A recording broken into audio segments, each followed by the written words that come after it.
अध्यात्म विज्ञान कोई धर्म या संप्रदाय नहीं है, ये स्पिरिचुअल साइंस है जो कुदरत के कानून पर आधारित है। ये विज्ञान पूरे ब्रह्मांड के सभी रहस्यों को उजागर करता है और जीवन के सभी पहलुओं को समझने के लिए एक नई दृष्टि देता है। इसी को आर्ट ऑफ विजन कहते हैं, दुनिया को देखने की एक नई दृष्टि, जो अध्यात्म विज्ञानी परम पूज्य स्वामी श्री कमलेशानंद जी के निर्देशन में सनातन सत्य का अनुसंधान कर हमारे जीवन को प्रकाशित करे। जय सच्चिदानंद। તમે તમારી એક વાત મને ગમે છે કે તમે ગુરુ અને શિષ્યમાં નહીં માનતા, કે હું તમને તૈયાર કરવા આવ્યો। આ વાત મને બહુ ટચ કરી જાય છે। માનતો નથી એવું નથી કહેતો, વ્યવહાર જીવન તો ગુરુ શિષ્યથી ચાલે છે, પણ અહીંયા આપવા લેવાનું નથી, માટે ગુરુ શિષ્ય। હું કશું આપતો નથી એટલે અમારો ગુરુ, હું કશું લેતો નથી। હું આપતો હોય ને તો ગુરુ કહેવાનું, હું આપતો નથી, આ તો અનુભવ શેર કરું છું। એટલા માટે હું જો કંઈક આપતો કે ચલો ભાઈ આ માર્ગ કૃષ્ણનો છે, મહાવીરનો છે, શિવનો છે, હું તમને આપું છું, માટે તમે મને ગુરુ માનો, તમને ખબર પડશે નહીં। આ ચોપડીમાં લખ્યું છે પણ તમને ખબર નહીં પડે, પણ મને અનુભવ છે, હું તમને આપું છું તો ગુરુ કહેવાય।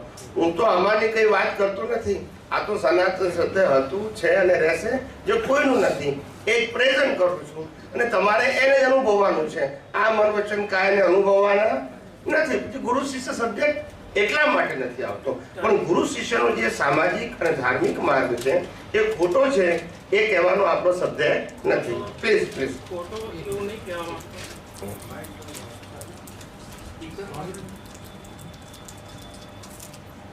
हेलो स्वामी जी, आपनी तरफથી આપ ગુરુ નથી થતા, પણ જે બધા મુમુક્ષુ કે મહાત્માઓ બેઠા છે એમની દ્રષ્ટિમાં શું હોવું જોઈએ જેથી એમને અનુભવી જ્ઞાની नहीं, ये आपने गुरु रीते राखे तो हमने अपना प्रति अहोभाव के ज्ञानी, अनुभवी ज्ञानी, अनुभवी मार्गदर्शक गुरु तरीके।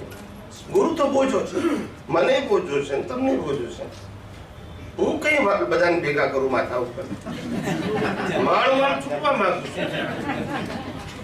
પાછા 5 જણા કે અમને શિષ્ય બનાવો, ઘણા કે સ્વામીજી હવે મેં નક્કી કર્યું છે કે પાછલું જીવન તમારી પાસે જ જીવવું, પણ મારું ઠેકાવું નથી।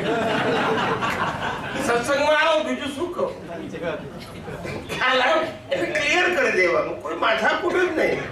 આવો સત્સંગમાં બેસો, પ્રશ્ન પૂછો, જવાબ લઈ જાઓ, બરાબર છે। હું માર્ગદર્શક છું, શું છું? ગાઈડ છું, માર્ગદર્શક છું, મોક્ષના માર્ગનો માર્ગદર્શક છું, ગાઈડ છું।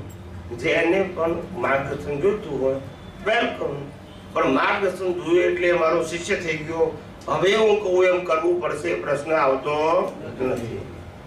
એટલે મને અનુભવી જ્ઞાની તરીકે જ માનો। શું માનો? ગુરુ તરીકે જ્ઞાની।